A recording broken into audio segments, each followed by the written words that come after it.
Je, umewahi kujiuliza ni kwa nini watu wawili wanafanya kazi ile ile katika mazingira yale yale, lakini mmoja anaenda kufanikiwa kimaisha na mwingine anakwama?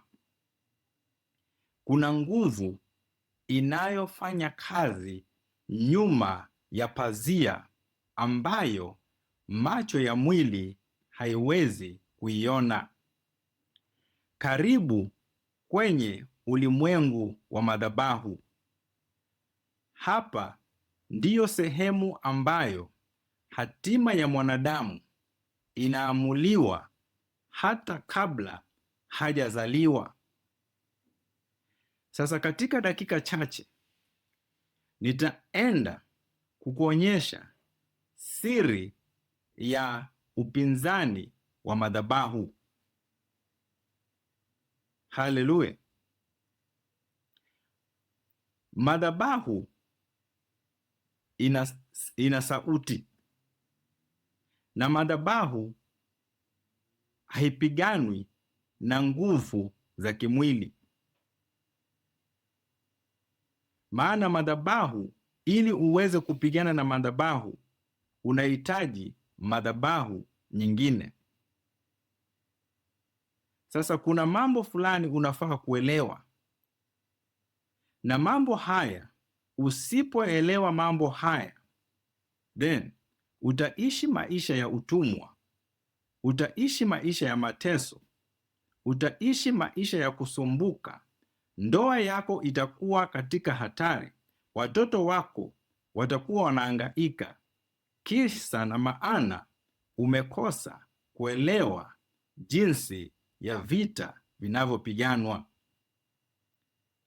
Sasa katika ulimwengu wa roho, ulimwengu wa roho si ulimwengu wa hisia. Ulimwengu wa roho ni ulimwengu unaofuata kanuni, ni ulimwengu wa sheria. Sasa madhabahu ni sehemu ile ambayo dimensions mbili zinakutana kufanya maagano. Katika ulimwengu wa kale, nchi kama Misri na Babiloni, Misri walikuwa wanainua madhabahu ili, kwa sababu Mungu ambaye walikuwa wanamwabudu, ambaye ni Osiris, aweze kuwafanikisha na kuwapea ushindi vitani. Katika nchi ya Babiloni pia walikuwa na madhabahu. Sasa tukija katika Agano la Kale, kuna taifa linalojulikana kama Wafilisti. Wafilisti walipoenda vitani na wana wa Israeli na wakawashinda, walilichukua sanduku la agano, na sanduku hilo wakalileta kuliweka pamoja na mungu wao wanayemwabudu ambaye ni Dagoni. Hii ni kuonyesha ishara ya kuwa madhabahu yao imeshinda madhabahu ya wana wa Israeli. Lakini tunajua tukio lililofanyika. Walipokuja walikuta mungu wao ameanguka chini. Bwana Yesu asifiwe. Sasa katika manabii wa kale, nabii anayejulikana kama Eliya alijenga madhabahu ambayo ilikuwa imeharibika. Na wakati Eliya alijenga madhabahu hiyo, Eliya aliitisha moto, na moto ukashuka ukateketeza dhabihu.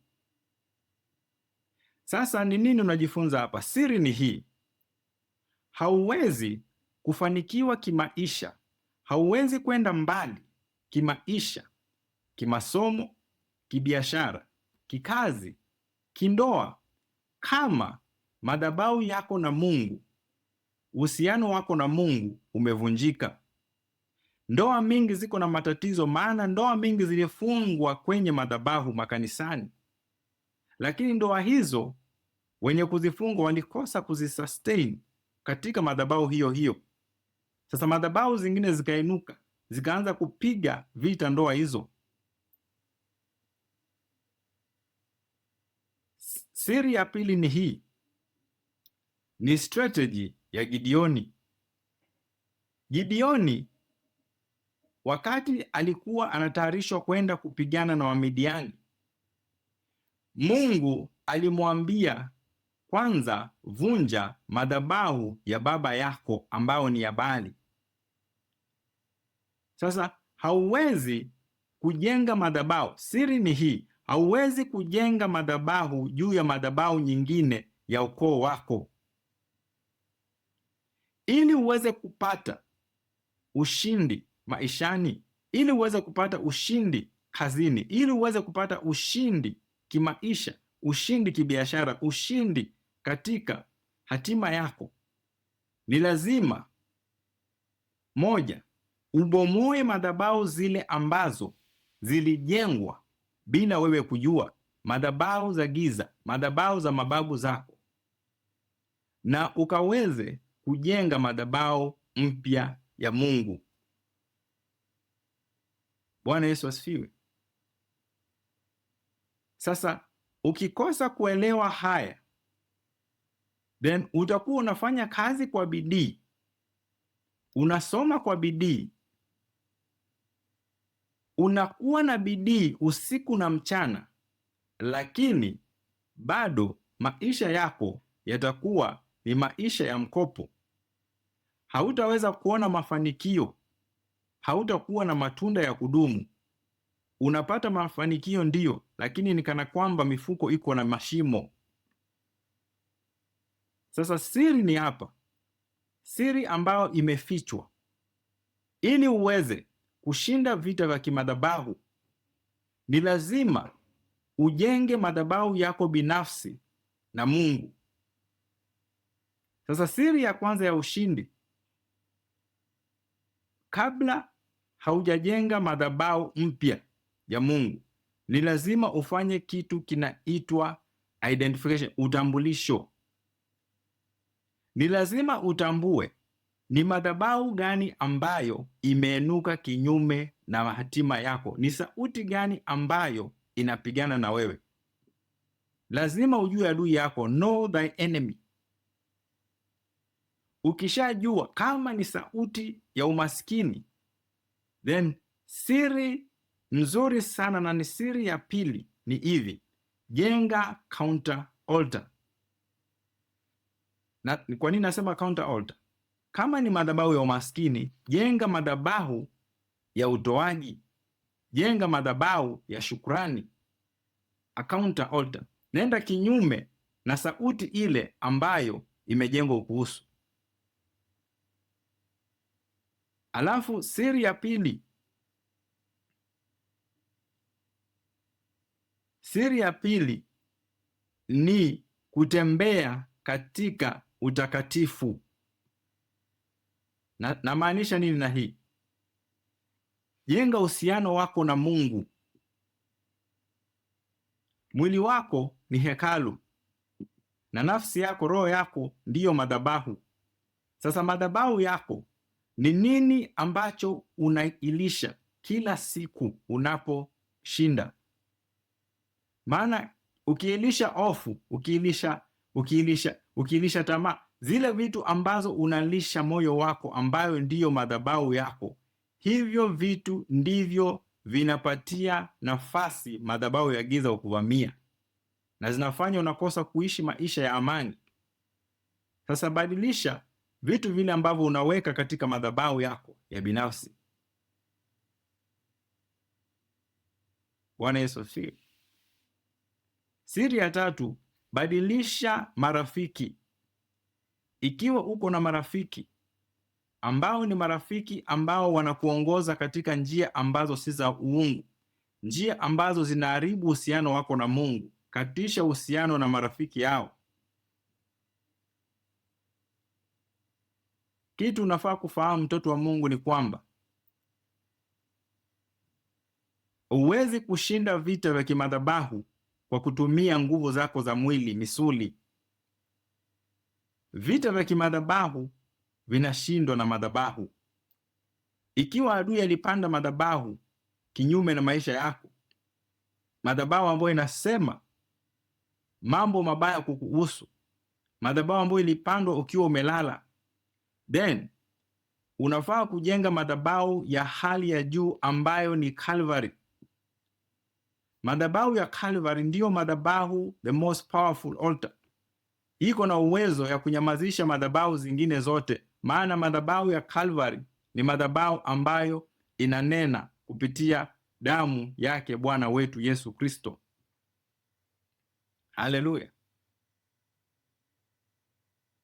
Bwana Yesu asifiwe. Sasa kitu nafaa kufahamu ni kwamba madhabahu hazivunjwi na kelele. Sio maombi mingi ndiyo yanayovunja madhabahu. Madhabahu yanavunjwa kisheria na mamlaka. Ili uweze kuelewa mamlaka ulio nao, ni lazima kwanza ujijue we ni nani, identity yako. Maana shetani kitu anakupinga nacho sana, hata kupiga usifahamu ni wewe ni nani mbele zake Mungu. Maana wakati umediscover your identity, authority unakuwa nayo, na ukiwa na authority then unakuwa na nguvu, maneno yako yanakuwa na sauti. Sasa kama uko pale na ujumbe huu umekujenga, ujumbe huu umekusaidia, then bonyeza katika comment section, nipe siri ya kujenga madhabahu mpya. Bwana Yesu asifiwe. Na ni vizuri usambaze upendo huu kwa watu unaowapenda, ili wakaweze kupatwa na ujumbe huu, wakaweze kuenuka na kujengeka kiroho. Na pia unaweza kusubscribe, bonyeza the subscription button, ili usipitwe tena na mafunzo haya mara kwa mara tunapoyaweka kila wiki. Na kama uko pale na hujampokea Bwana Yesu, then omba nami, rudia nyuma yangu, sema: Bwana Yesu, mimi ni mwenye dhambi, naja mbele zako, nisamehe leo dhambi zangu zote na makosa. Futa jina langu kwa kitabu cha hukumu, andika jina langu kwa kitabu cha uzima. Nimemkataa shetani na kazi zake zote, kuanzia leo na hata milele. Amen. Mungu akubariki. Na pia unaweza kusimama na huduma hii kupitia nambari hii 0723508528. Na ungependa kusema nami, kama ungependa kusema nami moja kwa moja, tumia nambari hii pia kunipigia simu ili ukaweze kupokea mawaidha 0723508528. Mungu akubariki and shalom.